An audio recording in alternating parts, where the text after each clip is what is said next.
Good morning, everybody. I hope you're doing fantastically well. It is Connor here, and we are back with another edition of The Room Mill. If you wouldn't mind smacking the subscription button if you haven't already, 60% of you are not subscribed, liking and commenting as always.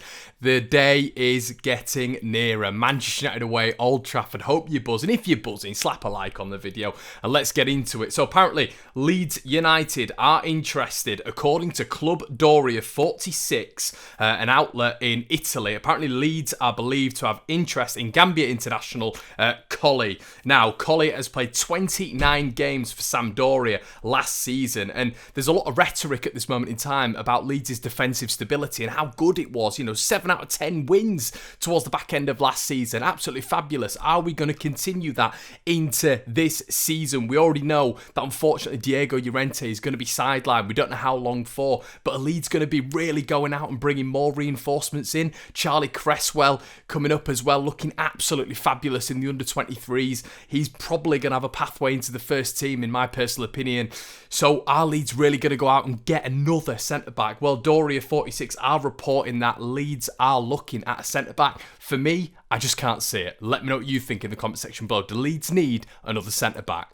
And apparently this deal as well was wanted to be done by Leeds United last summer. Obviously, we got Diego Llorente done later on, so you do wonder if this Omar Colley thing was something that Leeds United were interested in at the start of the window. Apparently, Leeds weren't prepared to pay 13 million for the Gambian international, but we did pay 18 million for Diego Llorente. So that tells a telling story, doesn't it? Maybe Leeds United weren't all that convinced on Sampdoria's man. Alan Nixon, the Sun journalist, has come out and essentially said that Leeds United are going to be getting Lewis O'Brien. He seems to be banging on this drum at this moment in time. Now, what do we know?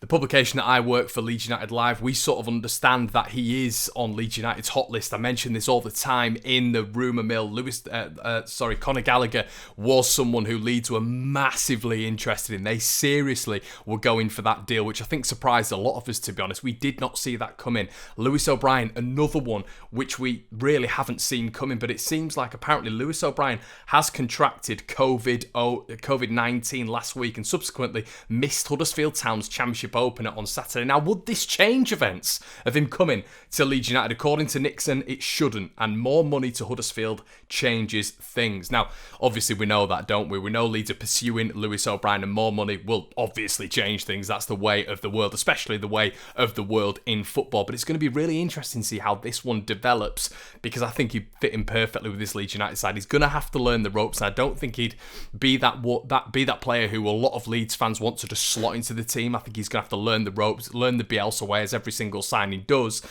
But I think he would be a decent signing. I think in a year's time, 6 months to a year's time, we're going to see a really good player in Lewis O'Brien. So that's definitely one, as I say, every single day to keep an eye on. Because for me, guys, this is the realistic one. Everyone's talking about rumours. Don't want to hear rumours, don't want to hear this, that and the other. That's what the rumour mill's for. But if you want to hear some transfer sort of consolidation, if you will, on the rumour mill, which sort of means constant, what constantly is going to be happening on the rumour mill, it is going to be Lewis O'Brien. I'm convinced this one gets done. Leeds just need to up the price. And there's a real argument at this moment in time, or a discussion point, as of how Leeds United are going to start against Manchester United. Now, Manchester United have massively reinforced over the window, obviously bringing in Varane and bringing in Sancho. We saw key players for Manchester United have good Euros as well, as did Calvin Phillips, but Luke Shaw and Maguire, who were mainstays in the England side and had brilliant performances. So there's a lot of hype around Manchester United at the minute, but there's also a question within the Leeds United ranks of who plays in central midfield. And we were talking about Nandez yesterday. We've been talking about Lewis O'Brien as well, just in terms of reinforcing that central midfield, just to give us a little bit more bodies there and a little bit more vigour in that midfield. And the question on a lot of Leeds fans' lips is who starts in that central midfield. For me, a lot of people were saying a week ago, and I put a poll out on my channel, it was going to be Rodrigo, 100%. But now you've seen Stuart Dallas go back to left back because of the absence of Junior Firpo. What would you do about that midfield combination if Junior Firpo isn't fit for Manchester United? Because Stuart Dallas is obviously going to go to left back. What's going to happen then? You're going to have Click and Rodrigo in, because we saw that partnership absolutely bomb against Manchester United in the first game. It was a horrendous partnership. It was all over the place. And we did see the rumblings of a little bit of Click and Rodrigo miscommunication on against against Villarreal at York City Stadium the other day. You had click pointing here, there and everywhere for Rodrigo to go. Sometimes Rodrigo didn't know where he was. And it's going to be a really interesting topic of debate. Everybody on this channel knows that for me, Rodrigo is a superb player. But for me, he's a superb centre-forward. I think his finishing, you saw that against Burnley when he came on in that centre-forward position. Lethal.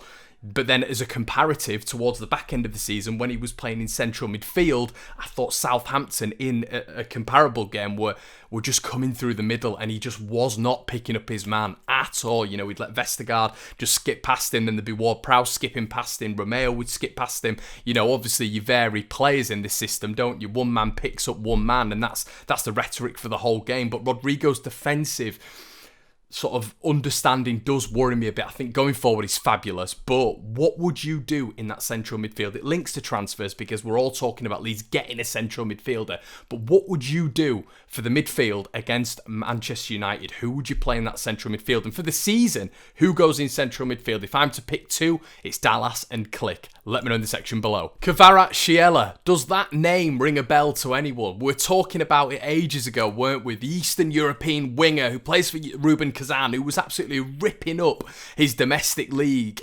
Leeds apparently were massively interested. There was loads of rumours coming from that side of it in Ruben Kazan. So we were all getting really excited. I think I did a player profile on him, how he'd fit into this Leeds United side, how he would seamlessly fit into this Leeds United side. It would have been an absolutely mesmeric signing for Leeds United, and that is why the top clubs are in for him now. Apparently Juventus are ready to table a bid. Apparently Bayern Munich are ready to table a bid. So it looks like Leeds United have lost out on that one. But I think the rumour mill was very quiet on the winger. But listen, he looks like a superb player, only 20 years of age, and he's going to absolutely be ripping up for me the European scene for the next 5 to 6 years. And Phil Hay's been back as well, talking about Marcelo Bielsa. It will come soon. It's what I reported on the rumour mill a couple of weeks ago. We talked about it on Leeds United Live as well. If you haven't checked that out, go check out the Blue, White and Yellow podcast.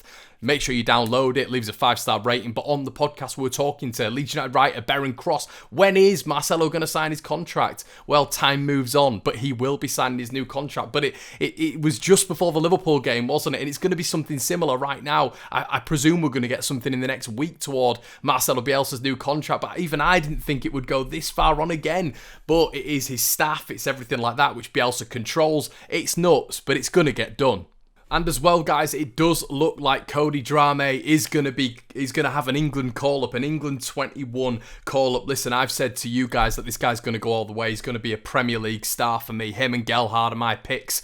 Just a little bit of an outside pick is from Cresswell. Is Cresswell from what I've seen so far, but those two are by far, for me, the standouts of the under-23s, and he is going to be offered an England under-21 cap, which is such a massive achievement. The report apparently also details that the youngster is set for a call-up with an international break looming, while the focus will be on attacking sensations Sam Greenwood and Joe Gelhardt. Drame is deservedly getting the recognition here, and this guy's going to go from strength to strength. It's so lucky that we have Luke Ayling, who is an incredible right-back, but it's going to be interesting to see whether or not, if Ayling does have a dip in form, which we don't see often.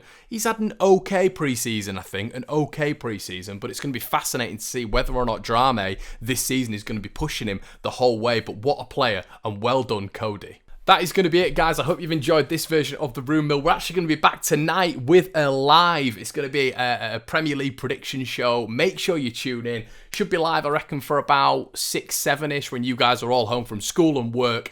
Please like, comment, and subscribe. I hope you're enjoying the volume of content and the quality of content that's going out at this moment in time, guys. It's a lot of effort, research, and hard work and graft. So make sure you leave a like on the video, and I will speak to you soon. Cheers.